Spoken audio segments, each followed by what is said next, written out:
My twin brother framed me for plagiarism, using fake screenshots with my name on them. When I called him crying, he cut me off and said, "Guess Berkeley isn't working out for you after all." I just sat there, numb. That was last Easter. This week, he was sentenced to 8 years in prison. I've always been slightly better than my twin brother at pretty much everything. In 8th grade, when we ran the 100-meter sprint during field day, Blake finished in 13.35 seconds. I finished in 13.23 seconds. In 9th grade, when Blake's report card was straight A's, mine were always A+.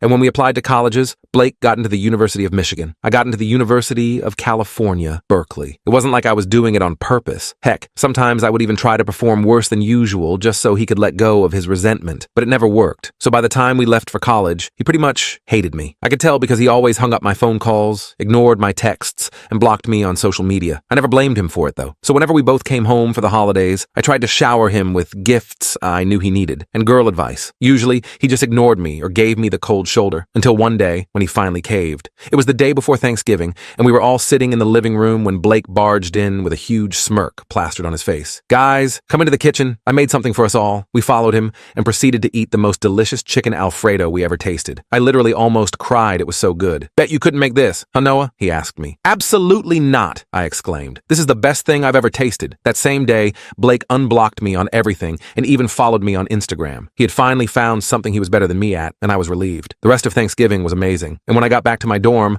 I was so inspired by Blake that I started cooking more extravagant dishes. Nothing crazy, just followed a few recipes here and there. After a few months, I felt pretty confident in my cooking, and I knew that there was no way I could be better than Blake, so I felt secure in calling him. "Oh, so you think you're that good? You should join this competition when you come home for Easter. We'll see who's good." He then hung up. Well, I somehow mistook his overly sharp and harsh tone for playfulness, so I applied. A part of me was actually excited to lose, just so Blake could have his moment in the spotlight. Fast forward 2 months later, and we were both back at home, planning for the competition. Well, kinda. I let him take the kitchen while I just sat on the couch, watching videos of people cook. As I said, I literally wanted him to win. So even as he bragged about how I'm totally effed, I agreed with him. Told him he had it in the bag, that he was the GOAT. And on the day of the competition, he was straight up shot talking me. "Did your little GPA teach you how to season food? You look so pathetic right now, it's embarrassing that we even share the same last name," are all things that came out of his mouth. It got so bad our competitors came up to me and asked if I was okay. And I had to tell them it was just my twin brother. His comments were deep and personal, and they hurt. But I figured if they made him happy, it was worth it, because I just wanted us to be a family again. The competition was actually fun. I tried to just enjoy the process. Meanwhile,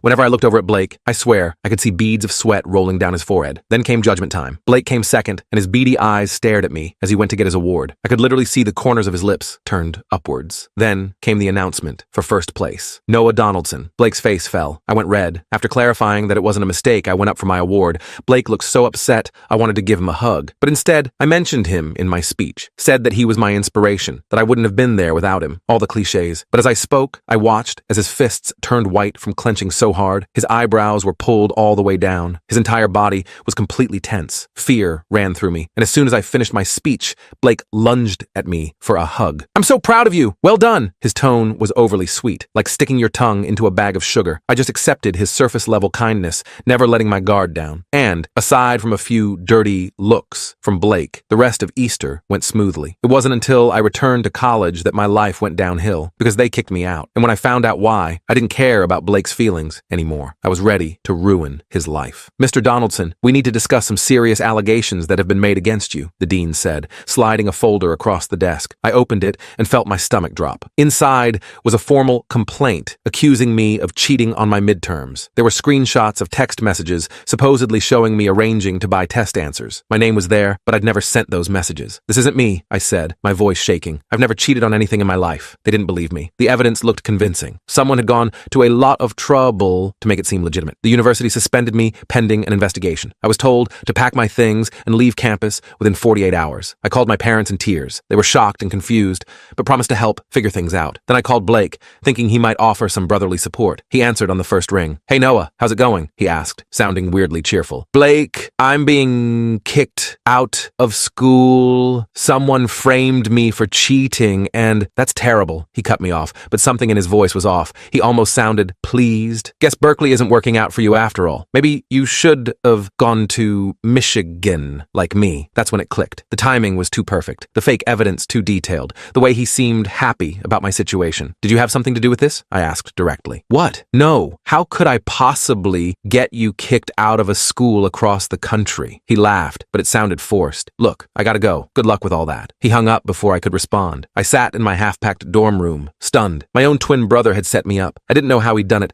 but I was certain Blake was behind this. The realization hit me like a truck. His resentment went way deeper than I'd thought. I spent the next few days in a daze, moving back home while my parents tried to help me appeal the university's decision. My mom suggested I talk to Blake directly when he came home for the weekend, thinking there must be some misunderstanding. I agreed, but not because I thought it was a misunderstanding. I wanted to confront him. When Blake walked through the door Friday evening, he acted completely normal, asked how I was doing with fake concern, told our parents about his great grades this semester. It was surreal watching him pretend to care while knowing he'd just destroyed my academic career. That night, I waited until everyone was asleep. Then, I snuck into Blake's room and shook him awake. "We need to talk," I whispered. "Now." He blinked at me, annoyed. "What's your problem?" "I know what you did," I said, keeping my voice low. "The fake cheating evidence. That was you, wasn't it?" A slow smile spread across his face. In the dim light from the hallway, it looked almost sinister. "Prove it," he whispered back. "Why would you do this to me? I'm your brother." Blake sat up in bed. "You've been showing me up our entire lives. Every single thing I do, you have to do it better. Even when I finally found something I was good at, you had to take that from me too. The cooking competition? I wasn't even trying to win." "Sure you weren't," he scoffed. "Just like you weren't trying to get better grades or run faster or get into a better college. It just magically happened, right?" I stared at my twin, this person who shared my DNA but felt like a complete stranger. "So what now? You've ruined my education. Are you happy?" Blake leaned in closer. "This is just the beginning, Noah. You took everything from me. Now I'm going to take everything from you." The cold determination in his voice sent chills down my spine. This wasn't just sibling rivalry anymore. My own brother had declared war on me,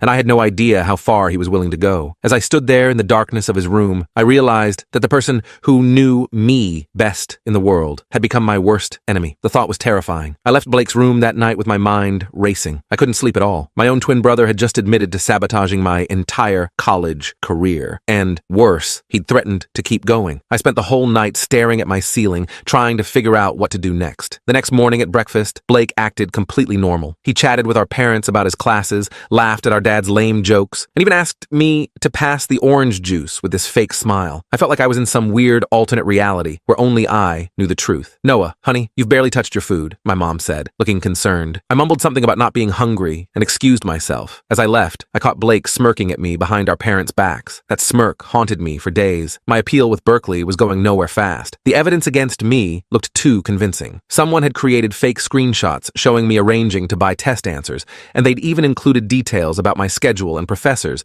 that made it seem legitimate. I knew it was Blake, but I couldn't prove it. I tried explaining to the academic review board that I was being framed, but they just gave me these pitying looks, like I was a desperate cheater making excuses. One administrator actually said, "Mr. Donaldson, we see this all the time. Students panic when caught and claim conspiracy theories." My parents were supportive, but confused. They knew I wouldn't cheat, but they also couldn't believe Blake would do something so horrible. "They're twins," I overheard my mom telling my dad one night. "Why would Blake hurt his own brother like that?" Why indeed? The question kept me up at night. About a week after my confrontation with Blake, I got a call from Casey, my roommate at Berkeley. "Dude, the weirdest thing happened. Some guy came by asking for you yesterday. Said he was your cousin." "I don't have a cousin visiting," I said, immediately suspicious. "Yeah, I figured. He looked a lot like you, though. Anyway, he wanted to get into our room to pick up something you left behind." I told him no way. My blood ran cold. What did he look like exactly? Casey described Blake perfectly. My twin had actually flown to California to try to get into my dorm room. But why? What was he looking for? Or worse, what was he planning to plant there? I thanked Casey and hung up, my mind spinning. This wasn't just about the cheating accusation anymore. Blake was actively working to destroy me. I needed to figure out his next move before he made it. I decided to do something I never thought I'd have to do. I started investigating my own brother. I created a fake Instagram account and followed all his friends. I looked through his public posts for clues about what he might be planning. I even called a few mutual friends from high school to casually ask if they'd heard from Blake lately. That's how I found out about Megan. She was in Blake's economics class at Michigan, and according to our old friend Taylor, Blake had been totally obsessed with her for months. I found her Instagram and saw that she was pretty in that girl next door way. Lots of photos of her studying in coffee shops or hiking with friends. Nothing that screamed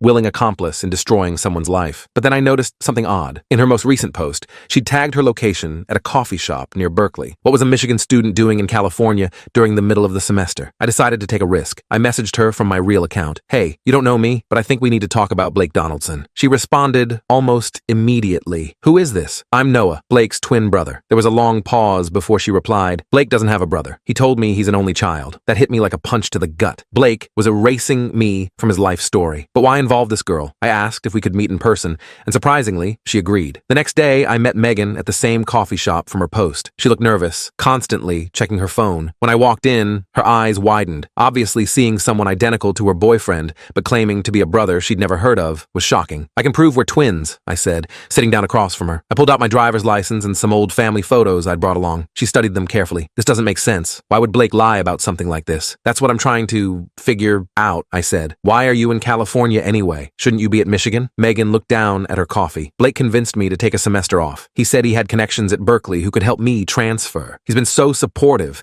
paying for my apartment here and everything while I wait for the paperwork to go through." Alarm bells were ringing in my head. "Has he asked you to do anything unusual?" She shifted uncomfortably. "He did ask me to meet with someone from the administration. I'm supposed to tell them about how a student sold me test answers last semester." "Let me guess," I said, my stomach sinking. "The student's name is Noah Donaldson." Her eyes widened. "How did you know?" I spent the next hour explaining everything to Megan, the lifelong competition with Blake, the cooking contest, my suspension from Berkeley. By the end, she looked horrified. "I can't believe this," she said. "Blake seemed so sweet. He told me he was helping the university catch a cheater. I had no idea." She pulled out her phone and showed me texts from Blake, coaching her on what to say to the administration. "You can't go through with this," I told her. "He's using you to frame me." Megan agreed not to meet with the administration. She even offered to help me clear my name by telling Berkeley about Blake's plan. I was grateful, but also worried about what Blake might do when he found out his plan had failed. I didn't have to wait long to find out. The next day, Megan called me in tears. "Someone broke into my apartment last night. They trashed the place and took my laptop. There was a note that just said, 'I know what you did.' Are you okay? Did you call the police?" I asked, panicking. "Yes, they took a report, but said there's not much they can do. Noah, I'm scared. I think it was Blake." I told her to stay with a friend and to block Blake on everything. Then I called Blake myself, furious. He answered with that fake, cheerful voice. "Hey, bro, what's up?" "Stay away from Megan," I said, trying to keep my voice steady. "I know what you were trying to do." There was a pause,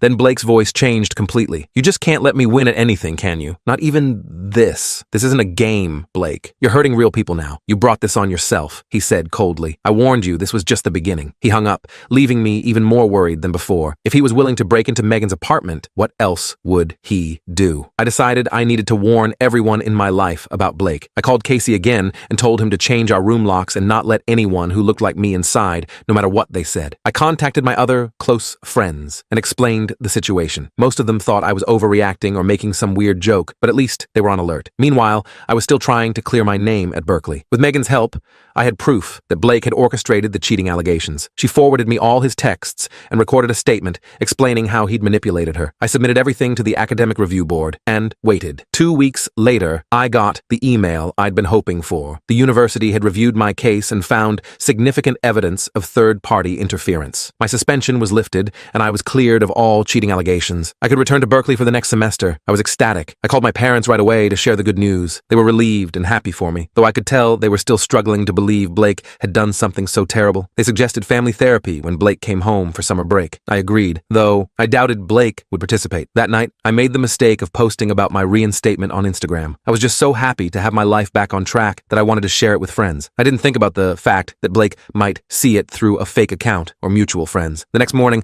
I woke up to multiple missed calls from Casey. When I finally reached him, he was frantic. "Dude, there was a fire in our dorm building last night. Everyone's okay, but they're saying it was arson. Someone started it right outside our room." My blood ran cold. Was anything found? Any evidence? The police found a gas can in the bushes nearby. And you get this? It had fingerprints that matched yours. "That's impossible," I said, though I knew exactly what had happened. Blake had used his identical prints to frame me for arson. Sure enough, later that day, campus police showed up at my parents' house with a warrant for my arrest. I tried explaining about my twin brother, but they'd already checked and found that Blake had been in Michigan at the time of the fire, with multiple witnesses placing him at a study group. I spent 2 nights in jail before my parents could arrange bail. The evidence against me looked bad. My fingerprints on the gas can, my social media post that could be interpreted as celebrating my reinstatement just hours before the fire, and the fact that the fire had started right outside my own dorm room. My lawyer, a friend of my dad's named Richard, looked grim when he reviewed the case. "They're charging you with arson and attempted murder, Noah. This is serious." "I didn't do it," I insisted. "It was my twin brother. He's framing me," Richard sighed. "The twin defense is rarely successful without concrete evidence. Do you have any proof Blake was in California that night?" I didn't. Blake had created the perfect alibi for himself while setting me up to take the fall. If convicted, I was looking at years in prison. I was desperate. I needed to find proof that Blake had been in California. But how? Then I remembered something. Most airports have security cameras. If Blake had flown to California,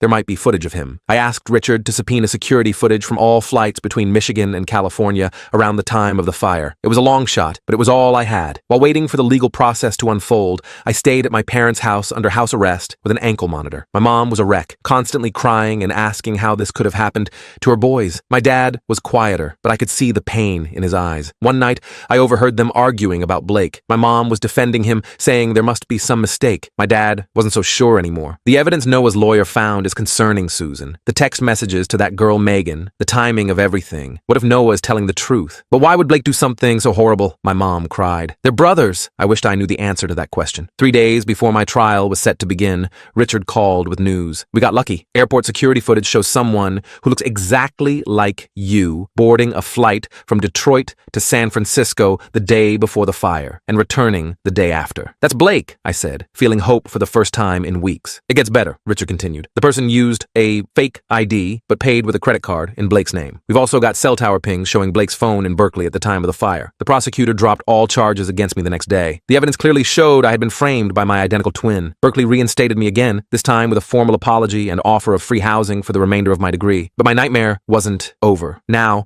Blake was facing criminal charges for arson, fraud, and filing false reports. My parents were devastated, torn between their two sons. And Blake had disappeared. The police went to arrest him at Michigan, but he had already cleaned out his dorm room and vanished. His car was found abandoned at the Detroit airport. Credit card records showed he had purchased a bus ticket to Canada. But after that, the trail went cold. I returned to Berkeley for the fall semester, constantly looking over my shoulder. Blake was still out there somewhere, and I had no doubt he blamed me for ruining his life, even though he had brought it all on himself. For a few months, things were quiet. I focused on catching up with my classes and tried to move on with my life. My parents came to visit for a weekend, and for the first time since this all began, we had a nice, normal time together. We didn't talk about Blake. It was too painful for all of us. Then the emails started. Anonymous messages sent from different accounts, all with the same theme. I'm not done with you yet. You think you've won, but you haven't. Watch your back, brother. I reported them to the police, but there wasn't much they could do. The emails were sent through VPNs and temporary accounts that couldn't be traced. They advised me to be vigilant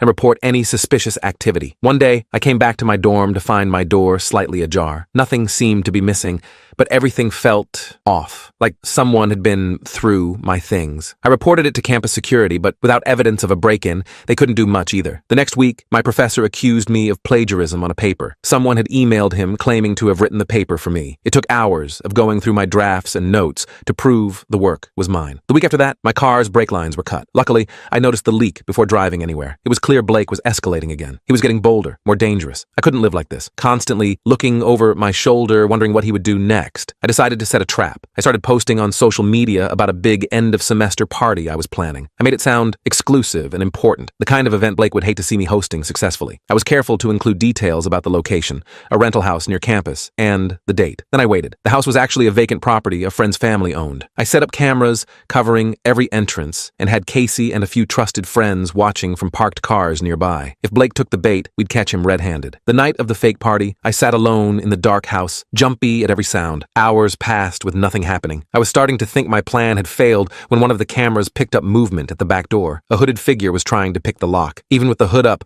I recognized Blake immediately. The way he stood, the way he moved, it was like watching myself. I texted Casey, "He's here, back door. Call the police now." The lock clicked and the door swung open. Blake stepped inside, not seeing me sitting in the darkened living room. He was carrying a backpack, which he set down carefully before unzipping it. "Hello, Blake," I said, turning on the lamp beside me. He froze, then slowly straightened up. "Noah, always one step ahead, aren't you? What's in the bag?" I asked, though I had a pretty good guess. Blake smiled that cold smile I'd come to dread. "Just some party favors. Thought I'd spice up your big event. There is no party. It was a trap, and you fell for it." His smile faltered. "Always the clever one. But you made a mistake, confronting me alone." "Who said I'm alone?" I nodded toward the window where Casey's car was visible under a streetlight. "The police are on their way. It's over, Blake." Blake lunged for his bag, but I was faster. I kicked it across the room, hearing glass break inside. The smell of gasoline immediately filled the air. "Were you going to burn down this house too?" I asked, backing toward the door. "With me in it? You don't understand," Blake said, his voice breaking slightly. "You've had everything handed to you. Everything comes easy for you. Do you know what it's like living in your shadow? Having everyone compare us and always finding me lacking?" For the first time,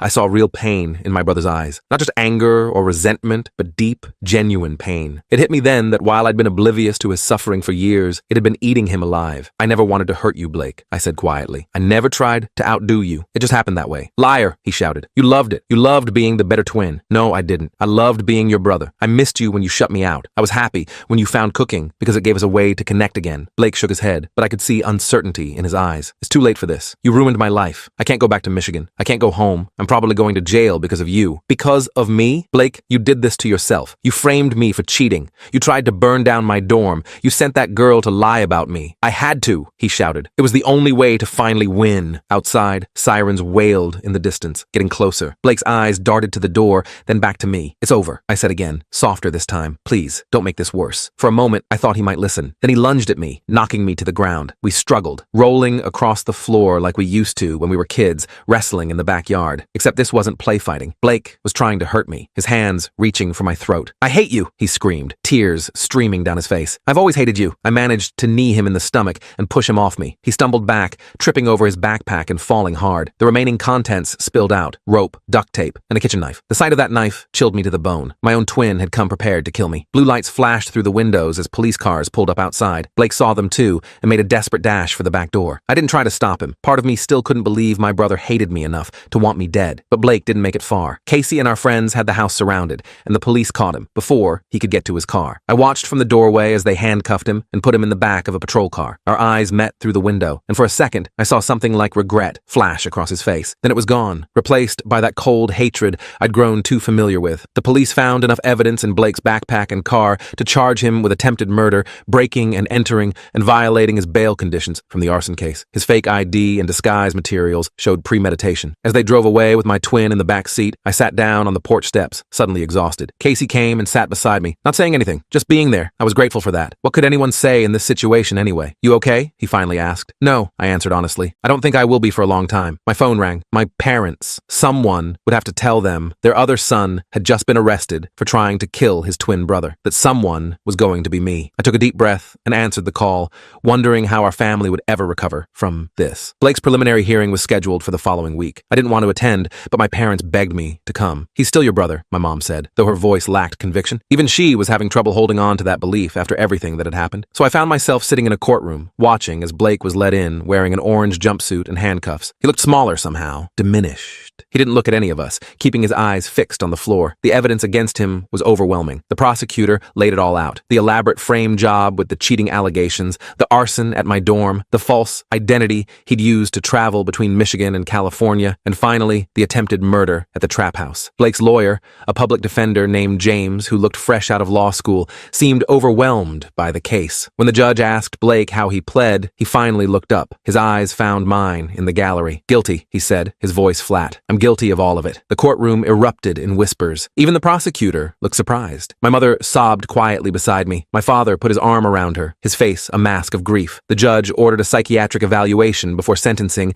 and remanded Blake to custody. As the bailiff led him away, Blake turned to look at us one last time. For a split second, I saw my brother again. Not the person consumed by hatred who had tried to destroy me, but the twin I'd grown up with. Then he was gone, through the door to the holding cells. Outside the courthouse, reporters swarmed us. The case had attracted local attention. Identical twins, one trying to frame and then kill the other. It was the kind of story people couldn't look away from. My father shielded my mother from the cameras while I pushed through the crowd to our car. Noah, how does it feel, knowing your own twin wanted you dead? One reporter shouted. I stopped and turned to face the cameras. It feels like losing a part of myself, I said honestly. Blake is my twin. Whatever he did, whatever he's become, he's still my brother. That's all I have to say. The psychiatric evaluation diagnosed Blake with severe depression, pathological jealousy, and narcissistic personality disorder. The psychiatrist's report stated that years of perceived inadequacy compared to his identical twin had warped Blake's sense of self until he could only define himself in opposition to me. In his mind, the only way he could succeed was if I failed. And when that didn't happen naturally, he decided to make it happen by force. The judge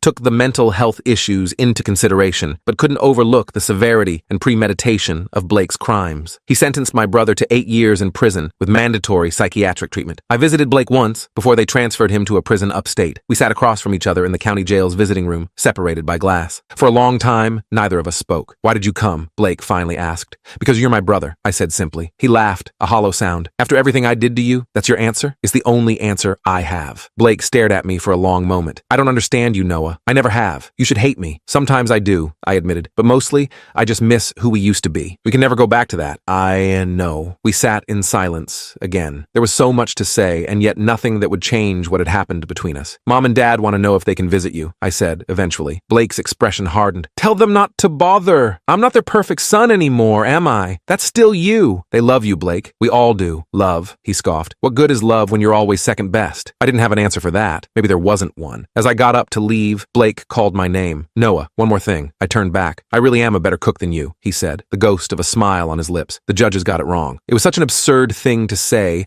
after everything that had happened that I couldn't help but laugh. Yeah, you probably are, I agreed. For just a moment, we were brothers again, sharing a joke that only we understood. Then the guard called time, and I had to go. As I walked out of the jail, I felt lighter somehow. Blake and I had a long, difficult road ahead of us. He had years of incarceration and therapy to get through. I had my own healing to do. Our family had been shattered and would never be quite the same. But for the first time since this nightmare began, I felt a tiny spark of hope. That brief moment of connection, that small shared laugh, suggested that somewhere underneath all the resentment and pain, my brother was still in there. And maybe, someday, we could find our way back to each other, not as competitors, not as the better and worse twin, just as brothers. I left the jail that day with mixed feelings. On one hand, I was glad Blake and I had that small moment of connection. On the other hand, he was still going to prison for years, and our family was completely broken. I drove back to Berkeley the next day, trying to focus on finishing the semester strong, despite everything. The next few months were weirdly quiet. No more sabotage attempts, no more looking over my shoulder constantly. Just normal college life, classes, study groups, hanging out with Casey and our friends. Sometimes I'd almost forget everything that happened. Then I'd catch my reflection in a window and think of Blake locked up in prison, and it would all come rushing back. My parents were struggling hard. Mom started therapy, which was good, but Dad just threw himself into work. They visited Blake once a month, though he was still pretty cold to them according to Mom's tearful phone calls afterward. I hadn't gone back since that first visit. I wasn't ready. About 6 months after Blake's sentencing, I got a letter from him. My hands actually shook when I saw the prison return address. I sat on my bed and stared at the envelope for like 20 minutes before I worked up the courage to open it. Noah, it started. No dear or anything. Just my name, Classic Blake. The psychiatrist here says I should write to you as part of my therapy. I told her it was stupid, but she's persistent. So here I am, writing to the last person on earth I want to talk to. I've been thinking about what you said when you visited, about missing who we used to be. I've been trying to remember when things changed between us, when I started hating you instead of just being your brother. I think it was in 3rd grade. Remember Mrs. Johnson's class? She had us do those multiplication races, and you always won. Always. And everyone would cheer for you, and I'd just be the loser twin. The slower one, the dumber one. Anyway, I'm not writing to make excuses. The doctor says I need to acknowledge my actions or whatever. So here goes. I acknowledge that I tried to ruin your life. I acknowledge that I wanted to hurt you. I acknowledge that I'm messed up in the head. Don't write back. I'm just doing this for the therapy points. Blake. I read the letter like 5 times. It wasn't exactly an apology, but it was something. A tiny crack in the wall Blake had built between us. I decided to write back, even though he told me not to. I kept it simple. Told him about school, about Casey's new girlfriend who made amazing brownies, about Mom and Dad. I mentioned that I'd started cooking again. Nothing fancy, just basic stuff. I didn't bring up any of the bad things that happened. I just wrote to him like a normal brother. 2 weeks later, I got another letter. This one was shorter, just a paragraph telling me to stop wasting my time writing to him. But he'd written it, which meant he'd read my letter. Progress, I guess. I kept writing every couple weeks. Sometimes Blake would respond with short, angry notes. Sometimes he wouldn't respond at all. But I didn't stop. I figured if I was persistent enough, eventually I'd wear him down. Meanwhile, I was doing pretty well at Berkeley. My professors were understanding about everything that had happened, and I managed to get my GPA back up. I even started dating this girl Riley from my economics class. She knew about Blake, everyone did after the local news coverage, but she didn't treat me like I was damaged goods, which was nice. About a year into Blake's sentence, I got a different kind of letter from him. This one was longer, less angry. Noah, the therapist says I'm making progress, whatever that means. I still have nightmares about what I did. Not guilty nightmares, more like angry ones where I'm still trying to hurt you but can't quite manage it. The doctor says that's my subconscious processing my failure to achieve my destructive goals. Sounds like BS to me, but what do I know? Mom and Dad visited yesterday. Mom cried the whole time, as usual. Dad actually talked to me though. Asked about the prison library, if I was reading anything good. It was weird, but not terrible. There's a cooking class here. Basic stuff since we can't have real knives. I signed up. The instructor says I have talent. Made me think of that stupid competition. Anyway, I still don't want your letters, but I guess they're better than nothing. Blake. I smiled when I read that last line. Definitely progress. Over the next couple years, Blake's letters gradually got less hostile. He started asking questions about my life, commenting on things I'd told him in previous letters. He even sent a birthday card once, though the message inside just said, "You're 1 year older. Congrats on continuing to exist." But coming from Blake, that was practically a hallmark sentiment. In my junior year, I got a call from my mom that changed everything. She was sobbing so hard, I could barely understand her. "Mom, slow down," I said. "What happened?" "It's Blake," she managed to get out between sobs. He was attacked in the prison yard." My heart dropped into my stomach. "Is he okay?" "He's in the prison hospital. Some inmates found out he tried to kill his own brother and decided to teach him a lesson." She broke down again. I drove straight to the prison, speeding the whole way. They had special visiting hours for inmates in the medical ward. When I walked in and saw Blake, I almost didn't recognize him. His face was swollen and bruised, one arm in a cast, bandages around his ribs. "You look like crap," I said, sitting next to his bed. Blake tried to smile, but winced instead. "You should see the other guys." "Guys? Plural? 3 of them," he said with a hint of pride. I held my own for a while. I shook my head. "Always gotta one-up me, huh? I get attacked by 1 twin, you get attacked by 3 inmates." Blake actually laughed at that,